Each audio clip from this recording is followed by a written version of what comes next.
Ma'am, the deputy said, pressing his thumb and forefinger to the bridge of his nose.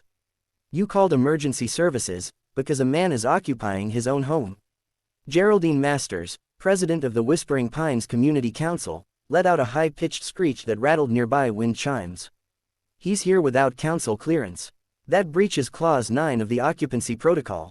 I leaned against my porch post, casually sipping a mug of dark roast. Funny you bring up Clause 9, I said calmly. I authored it, and I hold the deed to this land, plus about 3/4 of the surrounding county. The deputy blinked. Geraldine's mouth moved, but no sound followed. A raven cawed somewhere above. My name's Conrad Vance, partially retired, financially comfortable, and absolutely disinterested in neighborhood politics. I bought this forest-side cottage in Whispering Pines for peace and occasional wildlife watching. Instead, I found myself grappling with a bureaucratic dictatorship masked as a community organization. The friction began when I didn't file a residency notice on arrival. I didn't purchase the mandated hummingbird feeder from their overpriced vendor. Most critically, I didn't respond to their absurd 42-page welcome handbook, printed on ivory parchment and stuffed with more rules than a defense contract. Geraldine Masters took my silence as a declaration of war.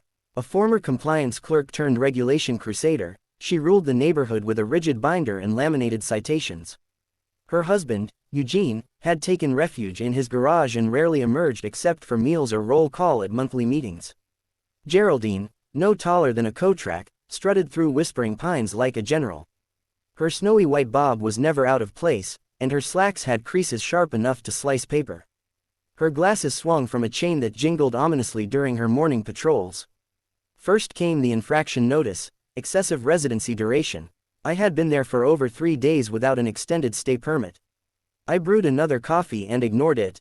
Then the fines started. $50 for unapproved porch lanterns, which came pre-installed. $75 for unsanctioned wood stacking.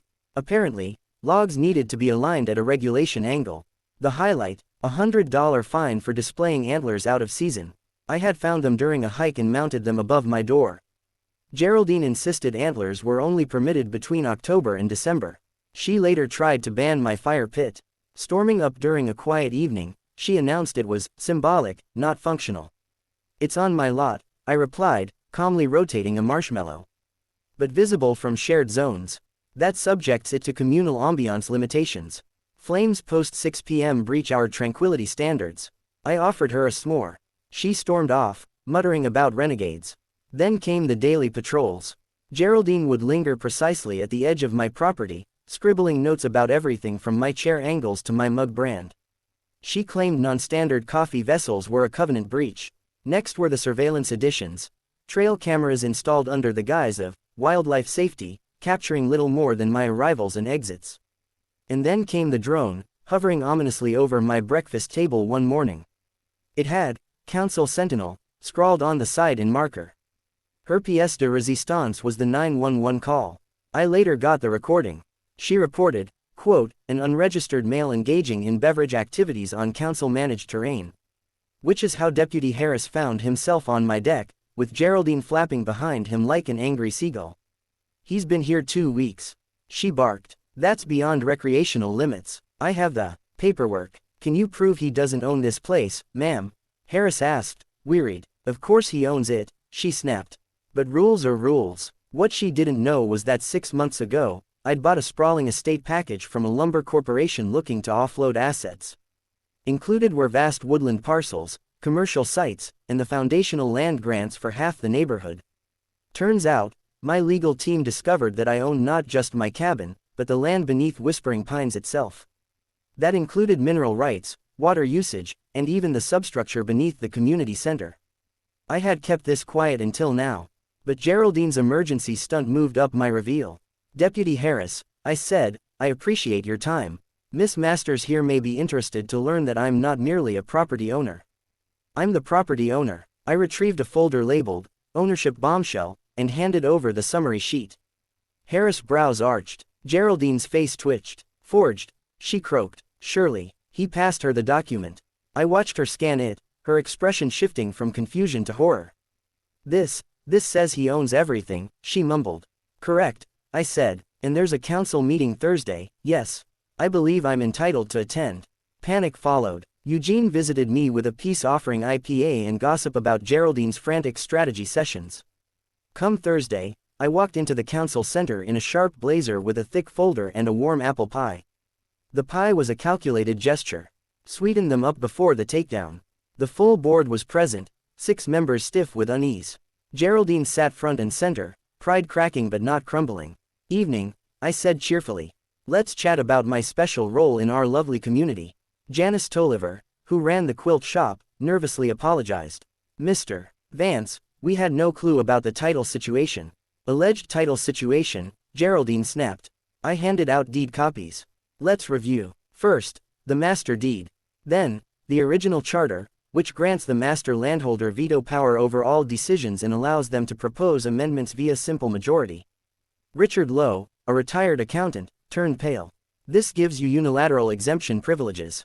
Indeed, I said, and here's my first amendment. Conrad Vance shall be forever exempt from Whispering Pines regulations. Any enforcement attempts shall result in automatic removal from office. Outrage from Geraldine. This is tyranny. It's democracy, I replied. Let's vote. 5 hands rose. Geraldine abstained. Passed, Richard announced. Next, I continued, I request a financial audit. My analysts found anomalies. I laid down statements. Dozens of porta-potty rentals coinciding with private events at the master's residence. Thousands in diffusers labeled, council morale. Spa trips logged as workshops. Geraldine turned crimson. Those were events. Griffin's birthday bash, the master's family reunion, I asked innocently. Janice snatched the papers. I approved none of this. Vote of no confidence, she proposed. Seconded. Someone shouted. The board ousted Geraldine in moments. Then passed a motion requiring her to repay over 12 grand.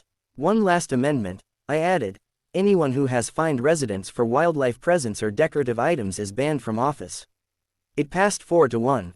Geraldine stood, stunned. You destroyed everything, she said to me alone.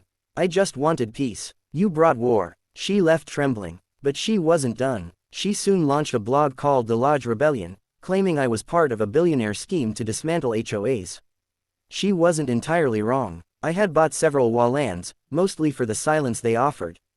The blog got a niche following. Eugene updated me whenever we bumped into each other at the gas station. Whispering Pines thrived without her. The new board rebuilt the playground, opened a lending library, and removed that old sign declaring, community standards enforced. My fire pit burned warmly each night. Neighbors visited. Music flowed. No more drone flyovers. The legend of the deputy visit grew with every retelling. Some said I pulled out an ancient royal charter. Others claimed Geraldine fainted. The truth, she just stood there, defeated. The restitution was eventually paid, via court order and a lien. The hiking path by my place, renamed the Vance Liberty Trail. She called it cult worship. Maybe it was, but I sipped my coffee, watched the trees sway, and hung antlers year-round. Geraldine had called the cops on the wrong man. Now she lived with the outcome, $12,340 in fines and a lifetime exile from the only empire she'd ever ruled.